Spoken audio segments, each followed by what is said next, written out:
Tubahaye ikaze kuri Best Life Coach. Bakunzi ba Best Life Coach, mbere yo gutangira ikiganiro cyacu cy'uyu munsi, reka tubanze tubifurize umwaka mushya muhire wa 2024.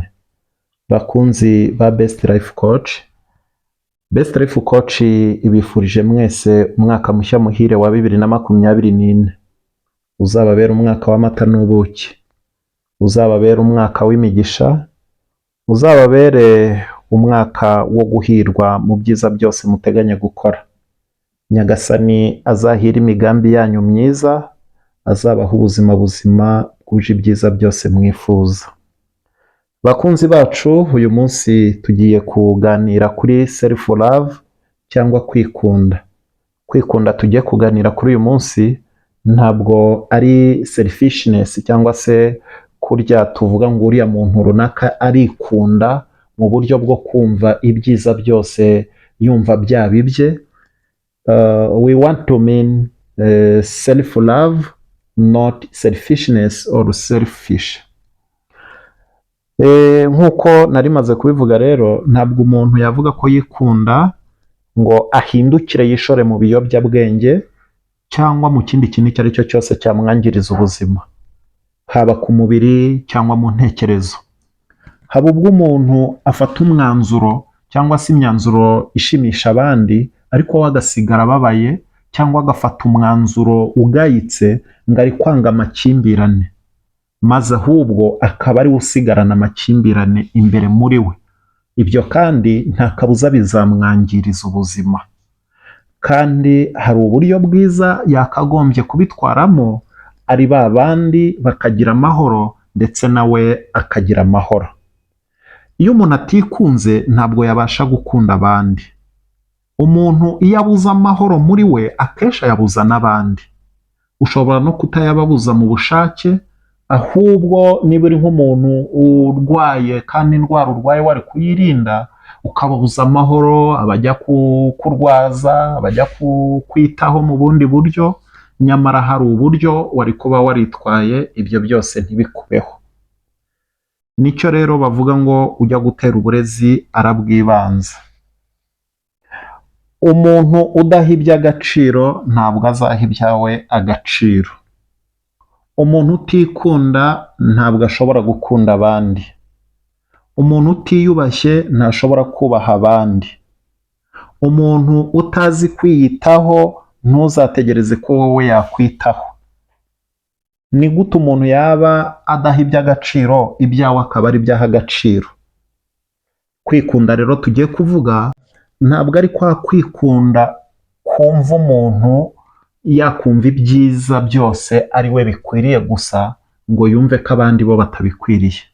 Ahubwo ni ukwikunda ko kumenya agaciro k'ubuzima bw'umuntu uhereye kuri wowe mbere yo kugira ngo uhe abandi agaciro. Ntabwo burya wahangara kuvuga ko ukunda abandi wowe ntiwikunde. Burya ni nayo mpamvu ijambo ry'Imana rivuga ngo mukunde bagenzi banyu nk'uko mwikunda. Tubanze twikunde maze ahubwo dukunde bagenzi bacu nk'uko natwe twikunda. Aha rero iyo umuntu atikunze burya ntabwo yabasha no gukunda abandi. Ntabwo umuntu yahangara kuvuga ko azaha iby'abandi agaciro mu gihe ibye atazi kubiha agaciro. None se niba umuntu yakiyanga ku buryo agera ku rwego rwo kuba yakiya ku buzima bwe bwite, yatinya kwambura abandi ubuzima? Oya, ntibishoboka. Buriya ujya gutera uburezi arabwibanza abavandimwe. Utiyubashye ntiyakubaha abandi. Wananiwe kwiyitaho ntabwo wamutegerezaho ko yakwitaho cyangwa ngo yite ku bandi. Utahaye iby'agaciro ntabwo yabasha guha iby'abandi agaciro. Uwamaze gusobanukirwa n'uko kwikunda turi kuvuga kwa self love ntabwo aba akirangwa n'imvugo ivuga ngo if you take care of me I will take care of you. Nunyitaho nzakwitaho. Ahubwo ngo numbwira nabi nzagusubiza nabi. Niba mpa nanjye nzaguha. Akaba wa musogokuru n'abuzukuru be ngo Michel nampa Yohana kampa nanjye nzaguha. oya, ahubwo wamaze gusobanukirwa n'imvugo ya self love abavuga ati I will take care of me for you if you take care of you for me. Nzitaho ku bwawe niwitaho ku bwanjye. Mbese ni magirirane, kwikunda kwawe kugutera gukunda abandi. Ibyo wiyifuriza ubyifuriza n'abandi. Kwikunda bisobanura kudatuza munsi y'ibyo ukwiye. Kwikunda ni ukumenya gusa uko umerewe no kwita ku gituma umererwa neza. Kwikunda kandi tuvuga ni ubuhanga, it's a skill. Mbere yo kwakira urukundo no kubahwa n'abandi ugomba kwikunda no kwiyubaha. Kwikunda ni ngombwa kugira ngo ubeho neza. Bizanagira uruhare runini mu guhitamo uwo muzarushingana. Ikindi cya kabiri, uburyo uhanganamo n'ibibazo uhura nabyo mu buzima bwawe, ibyo nabyo bizaterwa n'urukundo wifitiye.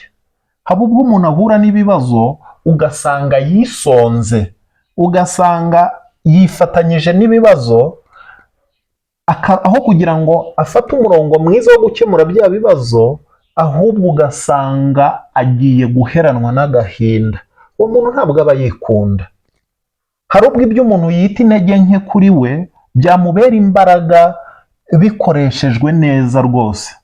So when we are in practice of self-love, we begin to accept our weakness as well as our strength. Have less need to explain our shortcoming. Kwikunda nibyo bijyana umunezero wawe kandi bizagutera imbaraga zo guhitamo ubuzima bwawe bwiza bw'ahazaza hawe. Iyo wikunda kandi ukaniyubaha, wihitiramo ibyiza, maze ibyakwangiriza ubuzima ukabigendera kure. When you love yourself, you become the highest version of yourself, and it feels natural to take good care of your body, your mind and soul. Ni ukuvuga ngo kwikunda bizatuma uba nka verisiyo nshya kandi kurenze, maze ibyo bizatume wumva gufata umubiri wawe neza ari byo by'agaciro, kwagura ubwenge no kurinda icyabwangiza ndetse no kurwanya icyakangiza ubugingo bwawe. Dore ibanga ryo kwikunda kugira ngo uzakunde n'abandi uzi neza uburyohe bw'urukundo. Niba ushaka kwikunda, hinduka mu bitekerezo ku byo utekereza, ku byo wumva n'ibyo ushaka. Hari abantu mu ntekerezo zabo bashaka ikintu nabo ubwabo bazi neza ko batageraho, bikarangira bibereye abanyeshyari ku babashije kubigeraho, maze ibyo bikabasigira uburwayi bukomeye nk'igifu kidakira. Hari abandi bahorana mu ntekerezo zabo kwibanda ku byahise kandi badafite icyo babihinduraho. Ibyo nabyo bikarangira hari abo bisigira uburwayi bukomeye nk'ibibyimba byo mu mutwe. Mu by'ukuri ntibikwiriye ko umuntu yata umwanya ku kintu cyahise kidashobora guhinduka cyangwa ngo n'undi uwo ari we wese abe yagihindura. Ibyo ntabwo ari ngombwa kubigarura ubu. Niba ibyabaye ntacyo wabihinduraho ndetse rimwe na rimwe bitanahinduka wibitindaho, nibyo kugutesha umutwe muvandimwe, nibyo kugutwara umwanya w'ubusa gusa. Ariko nutangira urugendo rwo kwikunda, ntabwo uzaba ukita ku hahise hadafite icyo hari buze kukumarira kuri uyu munsi, ahubwo ho kukwangiriza n'ahazaza ndetse n'ibyishimo by'uyu munsi wa none. Cyane ko hari ibyo ubuzi ko nawe bitahinduka. Muvandimwe nshuti yanjye, ikunde, fata imyanzuro ikuhesha amahoro. Wifata imyanzuro igushyira mu mubabaro, wifata imyanzuro igushyira mu gahinda.